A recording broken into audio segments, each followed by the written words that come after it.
déjà montré la technique d'injection ou c'est à l'hôpital? Non, on ne l'a jamais montré. Jamais? Non. Parfait.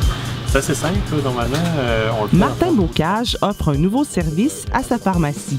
Grâce à un perfectionnement professionnel auquel il a pris part en 2016, il peut maintenant enseigner à ses patients ou à des proches aidants comment administrer un médicament par injection intradermique, sous-cutanée et intramusculaire. On va le faire nous-mêmes ici à la pharmacie. On peut le faire maintenant depuis déjà quelques temps. Une modification à la loi sur la pharmacie rend maintenant possible la réalisation de cet acte médical par les pharmaciens, ce qui n'était pas le cas avant 2015. Mais on vous donnait quand même beaucoup d'informations aux patients sur c'est quoi, qu'est-ce que le produit, qu'est-ce que ça fait, comment, à quel endroit injecter le produit, mais on n'allait pas jusqu'au point de l'injecter. Puis dans le fond, pour le patient en tant que tel, c'est plutôt ce point-là qui est plus difficile pour lui.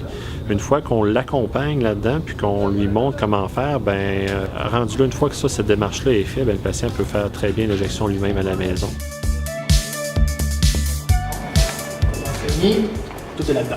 C'est Réseautact, le service aux entreprises des commissions scolaires francophones de l'Outaouais, qui a reçu le mandat de l'Ordre des pharmaciens du Québec de développer cette formation réglementaire. Jean-François Duval a coordonné le projet de pair avec l'Ordre. Il tentait d'avoir une assise régionale, d'une part, pour concevoir un cahier du participant, parce que notre mandat essentiellement c'était concevoir l'outil pédagogique, toujours en collaboration avec l'Ordre, et par la suite dispenser les formations de façon plus homogène à la grandeur du Québec. Et nous, on voulait rendre quelque chose à la hauteur de leurs attentes. Et comme on avait confiance en nos professionnels, nos formatrices, on le sait, ils travaillent dans les centres, sont éprouvés, ils ont une méthode pédagogique très rigoureuse. La plupart font des bacs en enseignement professionnel, donc c'est des pédagogues. Donc là-dessus, je ne m'inquiétais pas. Le défi a tout de même été de taille. L'équipe de Réseautact a fait preuve d'ingéniosité, de rigueur et de flexibilité dans l'élaboration de ce perfectionnement pour son tout nouveau client. Fanny Saint-Amour, infirmière clinicienne et enseignante en formation professionnelle depuis 9 ans, a participé à la conception de la formation, et ce, dès le début. À l'instar de son collègue Jean-François, elle a fait des besoins de l'Ordre sa priorité. On a même adapté la formation selon leurs besoins, le vocabulaire qu'ils voulaient, les termes qu'ils utilisaient. Ce n'est pas nécessairement les mêmes termes que nous, on utilise, mais on a respecté leurs exigences. Le fruit de ce travail concerté, une formation de 9 heures. On a un 4 heures théorique, suivi d'un examen obligatoire pour avoir accès au volet pratique qui est 5 heures, pour compléter les 9 heures. Et à chaque terme de la formation, la formatrice, en l'occurrence Fanny, doit évaluer la technique de tous les pharmaciens. Je pense que le plus grand défi, c'était de rentrer une formation aussi complète en aussi peu de temps. Là, 9 heures, c'est vraiment... C'est court. L'équipe de Réseautact peut se targuer d'avoir participé à la conception d'une formation respectant les plus hauts standards de qualité. L'examen théorique, par exemple, a été bâti selon la méthode préconisée à l'université dans les facultés de pharmacie. Comme tel, quand on a développé, il fallait trouver des pièges un peu dans l'examen. C'était le but, c'était que ce ne soit pas trop clair, c'était voulu. Même si cette façon de faire est inhabituelle en formation professionnelle, les spécialistes du service aux entreprises ont déniché les ressources nécessaires pour élaborer un examen répondant largement aux attentes de l'Ordre. Alors ça, c'est un pad qu'on utilise pour faire les simulations d'injection. Seringues, tampons désinfectants, gants, tout y est. L'aire d'étude d'un participant au volet pratique correspond approximativement à la surface d'un pupitre. Voilà un autre défi qu'a relevé l'équipe de Réseautact. Bâtir une formation pratique pour emporter, si on peut dire. Le patient va faire l'injection, va s'auto-injecter chez lui, ou le prochain aidant chez lui. Donc, il n'y aura pas tout un appareillage, tout un outillage. Ce ne sera pas un laboratoire, ça va être sur un coin de table ou dans une salle de bain. Donc, il fallait avoir un cadre qui permettait aux pharmaciens de s'approprier une technique qui se rapprochait de la réalité.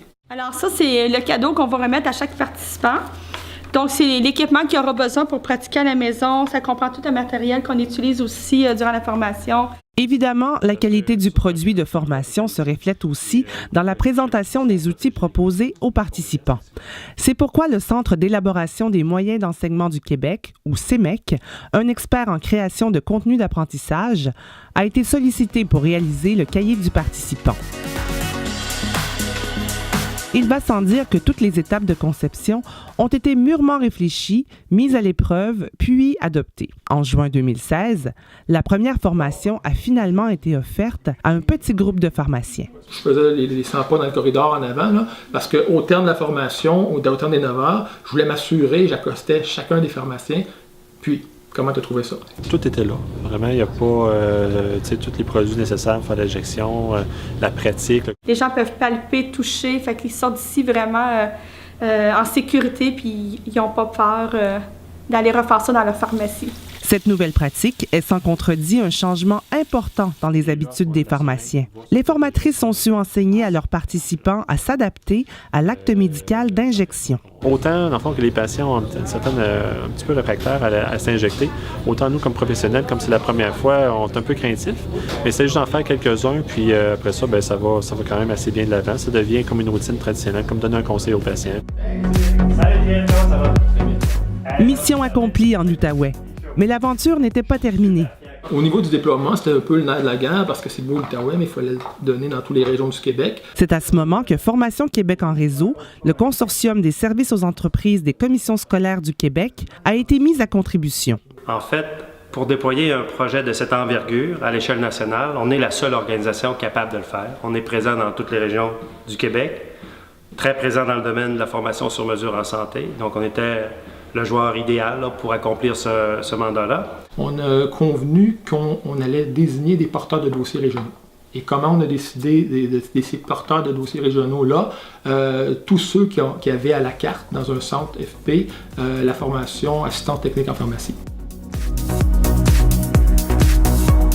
Cette formation, déjà déployée depuis la fin de l'année 2016 sur l'ensemble du territoire québécois, gagnera-t-elle en popularité? Un autre changement réglementaire pourrait favoriser son déploiement. C'est que depuis avril 2018, les pharmaciens doivent obligatoirement suivre 40 heures de formation continue par période de 2 ans. La formation développée par Réseau Tact est mise en œuvre par des services aux entreprises, membres de Formation Québec en réseau, pourrait devenir un choix logique pour les pharmaciens, autant pour son accessibilité et sa facilité d'exécution que pour la qualité de l'enseignement offert.